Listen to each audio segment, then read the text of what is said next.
പ്രധാനമന്ത്രി നരേന്ദ്രമോദിയെ പ്രശംസിച്ച് കുവൈറ്റ് വിദേശകാര്യമന്ത്രി അബ്ദുള്ള അലി അൽ യഹ്യ. ഇന്ത്യയെ വളരെ പ്രധാനപ്പെട്ട പങ്കാളി എന്ന് വിളിച്ച അദ്ദേഹം മോദി ലോകത്തിലെ ഏറ്റവും ബുദ്ധിമാനായ വ്യക്തികളിൽ ഒരാളാണെന്ന് പശ്ചിമേഷ്യൻ രാഷ്ട്രം വിശ്വസിക്കുന്നുവെന്നും പറഞ്ഞു. ക്ഷണത്തിനും ലോകമെമ്പാടുമുള്ള ഏറ്റവും ജ്ഞാനികളിൽ ഒരാളാണെന്ന് ഞങ്ങൾ വിശ്വസിക്കുന്ന പ്രധാനമന്ത്രി മോദിയെ കാണാനുള്ള അവസരത്തിനും ഞാൻ നന്ദി പറയുന്നു.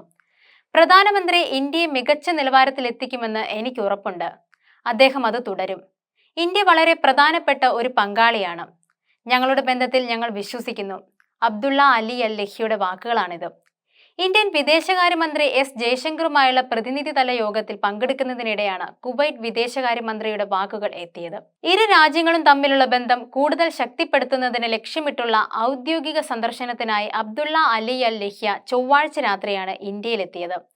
ഹൈദരാബാദ് ഹൗസിൽ EAM ജയശങ്കറുമായി കൂടിക്കാഴ്ച നടത്തുന്നതിന് മുമ്പ് അദ്ദേഹം പ്രധാനമന്ത്രി മോദിയെ ലോക് കല്യാൺ മാർഗിലെ വസതിയിലെത്തി സന്ദർശിച്ചിരുന്നു. കുവൈറ്റ് വിദേശകാര്യമന്ത്രി അബ്ദുള്ള അലി അൽ യഹ്യയെ സ്വീകരിച്ചതിൽ സന്തോഷമുണ്ടെന്നും ഇന്ത്യൻ പൗരന്മാരുടെ ക്ഷേമത്തിന് കുവൈറ്റ് നേതൃത്വത്തിന് താൻ നന്ദി പറയുന്നുവെന്നും സന്ദർശനത്തിന് ശേഷം പ്രധാനമന്ത്രി മോദി എക്സിൽ കുറിച്ചിരുന്നു. ലോകത്തിലെ ഏറ്റവും ബുദ്ധിമാനായ വ്യക്തികളിൽ ഒരാളാണ് മോദിയെന്ന് കുവൈറ്റ് വിദേശകാര്യമന്ത്രി അഭിപ്രായപ്പെടുന്നു.